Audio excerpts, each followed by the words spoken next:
اعوذ باللہ من الشیطان الرجیم بسم اللہ الرحمن الرحیم اللہم صلی علی محمد وعلی آل محمد کما صلیت علی ابراہیم وعلی آل ابراہیم انک حمید مجید اللہم بارک علی محمد وعلی آل محمد کما بارکت علی ابراہیم وعلی آل ابراہیم انک حمید مجید۔ اللہ جل شانہ کا بے حساب کرم احسان اس ذات کا کہ جس نے ایک دفعہ پھر ہمیں قرآن مجید سمجھنے کے لیے یہاں پہ اکٹھا کر دیا۔ آج ہم انشاءاللہ 14واں پارہ سورہ النحل کی آیت نمبر 94 سے آگے اپنا سبق شروع کریں گے، آپ کے قرآن مجید میں صفحہ نمبر 251 پہ۔ سورہ نحل آیت نمبر 94۔ وَلَا تَشْتَرُوا بِعَهْدِ اللَّهِ ثَمَنًا قَلِيلًا إِنَّمَا عِندَ اللَّهِ هُوَ خَيْرٌ لَكُمْ إِن كُنتُمْ تَعْلَمُونَ۔ اس آیت سے پچھلی آیت میں بھی ہم نے وہی پڑھا تھا جو اس سے 2 آیات پہلے ہم نے پڑھا تھا کہ اللہ کے ساتھ جو عہد ہم نے کیے ہیں، جو اللہ کے ساتھ وعدے کیے ہیں، ان کو بھی پورا کرنا ہے، اور جو ہم نے دنیا میں لوگوں کے ساتھ وعدے کرتے ہیں، جو قسمیں کھاتے ہیں، ان کو بھی پورا کرنا ہے۔ اور پچھلی آیت میں ہمارے سمجھنے کے لیے ایک بہت بڑا سبق تھا کہ اللہ کی جو قسمیں کھاتے ہو تم، وہ دھوکہ دینے کے لیے نہیں ہونی چاہیے آپس میں۔ اگر تم ایسا کرو گے فَتَزِلَّ قَدَمًا بَعْدَ ثُبُوتِهَا، کو ایمان میں آنے کے بعد تم پھر اس سے پھسل جاؤ گے، اور پھر اس کے بدلے میں وَتَذُوقُوا السُّوءَ، تو تمہیں چکھایا جائے گا برائی کا مزہ، عذاب کا مزہ۔ بِمَا صَدَدتُّمْ عَن سَبِيلِ اللَّهِ، بوجہ اس کے کہ تم روکتے ہو لوگوں کو اللہ کے راستے سے۔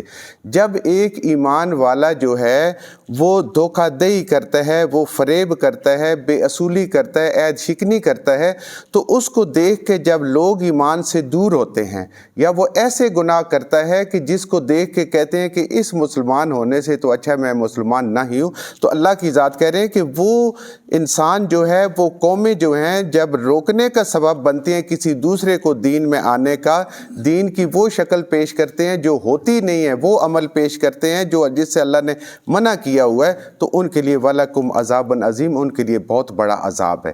تو اس لیے ہر انسان کو اپنے اعمال کو یہ دیکھتے ہوئے، وہ جیسے ہم کہتے ہیں نا کہ ایک اچھائی کرتے ہیں تو اس اچھائی کے اثرات بھی کہاں تک جاتے ہیں، اور جب ایک انسان کسی گناہ میں مبتلا ہوتا ہے، کوئی گناہ کا کام کرتا ہے، کوئی غلط کام کرتا ہے، تو اس برائی کے اثرات دیکھ لیں کتنے مشکل ہیں۔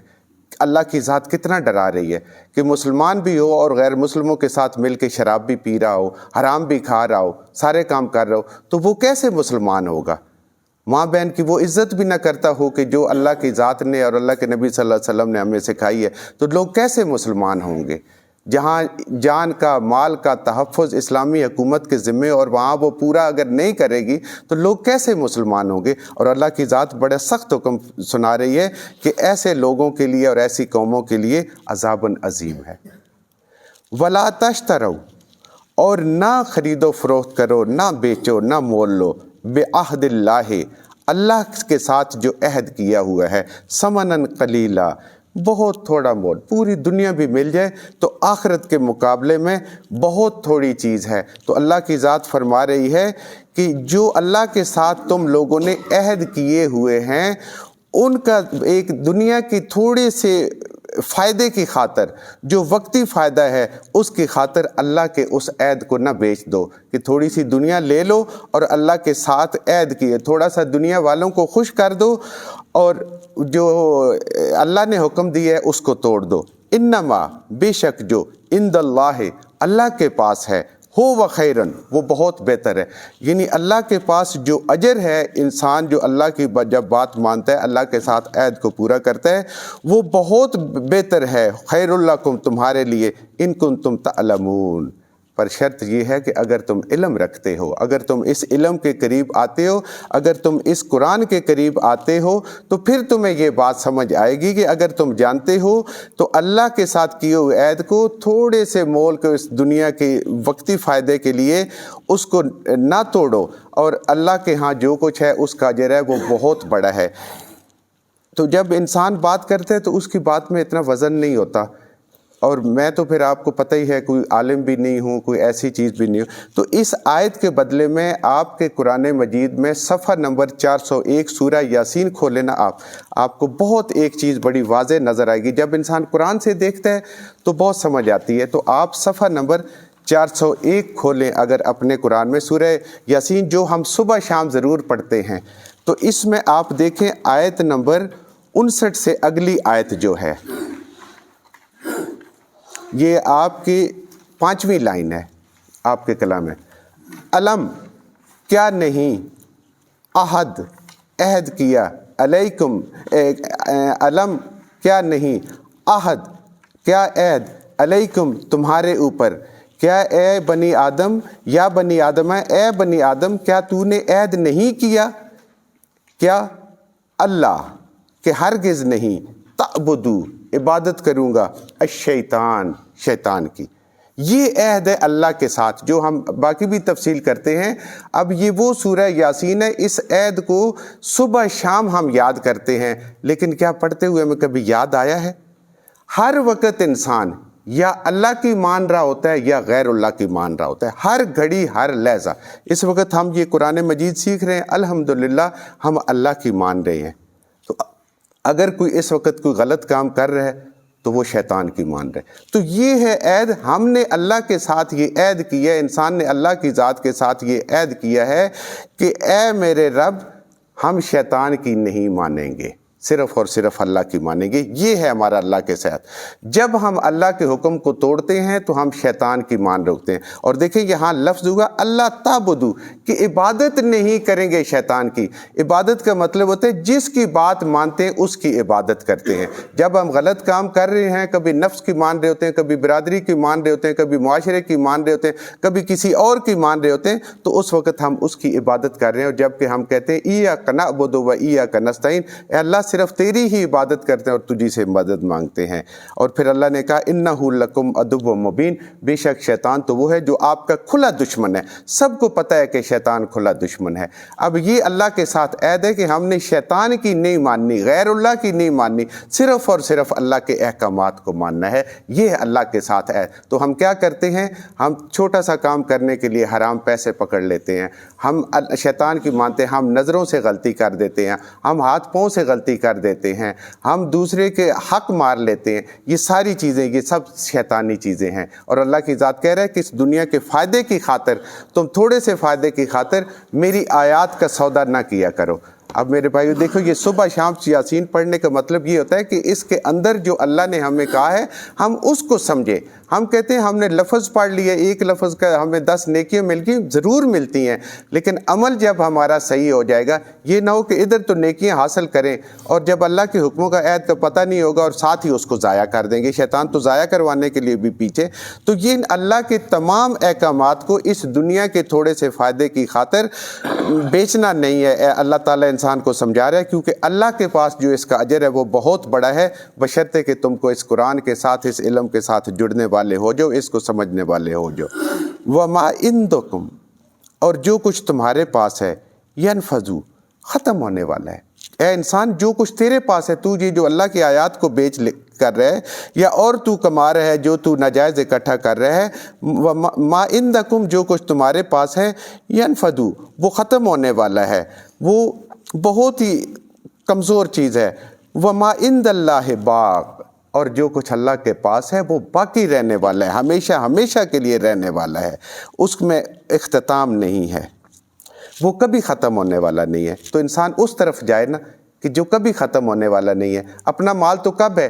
جیسے ہی سانس انسان کی ختم ہوئی، ترکہ وراثت، اس کو میت کو ادھر پہنچاؤ، سب کچھ ادھر ہی رہ گیا۔ تو اللہ کی ذات فرما رہی ہے جو تمہارے پاس ہے وہ ختم ہونے والا ہے، اس کی کوئی حیثیت نہیں ہے، اور جو اللہ کے پاس ہے وہ ہمیشہ ہمیشہ، کیونکہ وہ زندگی بھی ہمیشہ ہے، اور وہاں جو اللہ کی نعمتیں ملیں گی وہ بھی ہمیشہ ہمیشہ کے لیے ہوں گے، اور وہاں جو عذاب ملیں گے وہ بھی بڑے سخت ہیں۔ وَلَنَجْزِيَنَّ الَّذِينَ صَبَرُوا، اور اللہ کی ذات فرما رہی ہے کہ ہم ضرور بر ضرور جزا دیں گے، الذین، ان لوگوں کو، صبروا، جو صبر کرتے ہیں۔ سامنے حرام آیا ہوا ہو نا تو اس کو چھوڑنا آسان نہیں ہوتا ہے. اللہ کی منع کی ہوئی چیزیں سامنے آئے نا واقعی بہت مشکل ہے. وہ شیطان نے بڑی مزین کر کے انسان کو دکھائی ہوتی ہے، لیکن اس وقت جو انسان صبر کر دیتا ہے تو اللہ کی ذات کہہ رہی ہے کہ اس صبر پہ ہم اس کو ضرور بر ضرور بدلہ دیں گے. وہ مشکل میں گزارا کر لیتا ہے، اپنے نفس کے اوپر جبر کرتا ہے، صبح اٹھتا ہے، ٹھنڈے پانی سے وضو کرتا ہے، سردی میں مسجد آتا ہے، اپنے رضائی کو بستر کو چھوڑتا ہے، آسائشوں کو چھوڑتا ہے، اور پھر اس پہ صبر کرتا ہے. اور یہ ایک دن کا صبر نہیں ہے، یہ میرے بھائیوں ہر روز کا صبر ہے. اسی طرح روزہ رکھتا ہے، صبر کرتا ہے، حج پہ جاتا ہے، پیسے بھی خرچ کرتا ہے، مشقتیں بھی اٹھاتا ہے، اور ہر کام پہ صبر کرتا ہے، کہیں لڑائی جھگڑا دنگا فساد کچھ نہیں کرتا. تو اللہ کی ذات کہہ رہی کہ ہم ضرور بدلہ دیں گے. اجرہم ثواب ہوگا بے احسن بہت بہترین ما کانوا یعملون وہ عمل جو کچھ تم کرتے ہو. یہاں پہ مفسرین نے بڑی خوبصورت ایک بات ہمیں سمجھائی ہے، وہ یہ ہے کہ اللہ کی ذات جو ہے جب انسان کسی تکلیف پہ جو اللہ کے راستے میں آتی ہے، اللہ کے احکامات کو مانتی ہے، اس پہ صبر کرتا ہے، وَأَجْرَهُمْ تو اللہ اس کی اجر اس کا دے گا بے آسانی. بے آسانی کا انہوں نے یہ ترجمہ کیا ہے، یہ ہمیں مفسرین نے بتایا ہے کہ دیکھیں ہم ہر روز اللہ کا فضل ہے نمازیں پڑھتے ہیں، لیکن کبھی کبھی انسان کی ایسی نماز ہوتی ہے کہ انسان کے دل کو بھی سکون آتا ہے، بڑا مزہ آتا ہے نماز پڑھتے ہوئے. تو جتنی پیچھے پڑی ہوں گی، جس میں ہمیں کسی میں کوئی سجدہ بھولے ہوں گے، کسی میں کوئی اور چیز بھولے ہوں گے، ان کا اجر اسی حساب سے کم ہو جاتا ہے. تو اللہ کی ذات فرماتی ہے کہ ہم ایسے لوگوں کو جو ہماری طرف سے ان کو راستے میں آتے ہوئے ان کو تکلیفیں آئیں گی، اس پہ صبر کریں گے، تو جو عمل کیا ہوگا جو سب سے بہترین ہوگا، یعنی زندگی کی سب سے بہترین پڑھی ہوئی نماز کے برابر ساری نمازوں کے اللہ کی ذات اجر فرما دیں گے. زندگی میں ایک بہترین رکھے ہوئے روزے کے برابر اللہ سارے روزوں کو کر دیں گے، ساری نیکیوں کو جو ان میں سے بہترین. انسان نیکیاں ریپیٹڈلی ایک جیسی کرتا رہتا ہے نا، صدقے کرتا ہے، تو جو سب سے احسن صدقہ کیا ہوگا تو سب کو اس کے برابر کر دیں گے. یہ ہے رحمت خداوندی، یہ ہے نبی کریم صلی اللہ علیہ وآلہ وسلم کی امت میں ہونے کے فائدے. اگر آپ یاد کریں سورہ بقرہ میں پڑھا تھا نا کہ ایک دانہ زمین میں اگاؤ، اس میں سے 7 بالی نکلیں، ہر بالی پہ 100 دانے، اس کے برابر اجر دے گا، 700 کے قریب، اس سے بھی زیادہ. پھر آگے آپ کو یاد ہوگا غالباً سورۃ الانعام میں ہم نے پڑھا تھا کہ اللہ کی ذات جب قیامت والے دن ہماری نیکیوں کا وزن کریں گے تو ہر نیکی جو ہے وہ 10 گنا بھاری ہو جائے گی. یہ قرآن کی بات ہے، یہ کسی بات نہیں ہے. تو اور جو گناہ ہوگا وہ ایک اکیلا گناہ رہے گا. اور یہاں پھر اللہ کی ذات ہمیں خوشخبری سنا رہی ہے حبیب پاک صلی اللہ علیہ وآلہ وسلم کی امت ہونے کے ناطے کہ جو تمہاری زندگی میں ان میں جو تم نے صبر کیا، جو تکلیفیں برداشت کی اللہ کے راستے میں، وہ جو سب سے بہترین زندگی کی نیکی ہوگی، جو کم تر نیکیاں ہوں گی، جو ایسے ہی بس گزارا کیا ہوگا، صرف فرض پورا کیا ہوگا، میری ذات اس کے بھی برابر کر دے گی. یہ ہے اللہ کی رحمت. یہ نہیں ہے کہ ہم اعمال سے دور ہو جائیں، ہم نمازیں بھی نہ پڑھیں، ہم اللہ کی مانیں گے نہیں، نبی کریم صلی اللہ علیہ وسلم کی سنتوں کو بھی ذبح کریں اور ساتھ ہی کہیں کہ یا اللہ ہم تو گناہ گار ہیں، تیرے نبی کریم صلی اللہ علیہ وسلم کی امت میں سے ہیں. اللہ کہتا ہے ایسا نہیں، عمل سے کام بننا ہے. اور دیکھیں عمل میں اللہ کی ذات انسانوں کے لیے، ہمارے لیے، اس امت کے لیے کتنی آسانیاں پیدا فرما رہی ہے. اللہ ہمیں عمل کی توفیق عطا فرمائے. جو کچھ ہم نے صحیح سے ہی پڑھا اللہ ہمارے ذہنوں میں، دلوں میں بٹھا دے. جہاں جہاں پڑھتے ہوئے بولتے ہم سے غلطیاں ہوگی اللہ ہمیں معاف فرما دے، اور ان غلط باتوں کو ہمارے ذہنوں سے، دلوں سے اللہ کی ذات محو فرما دے.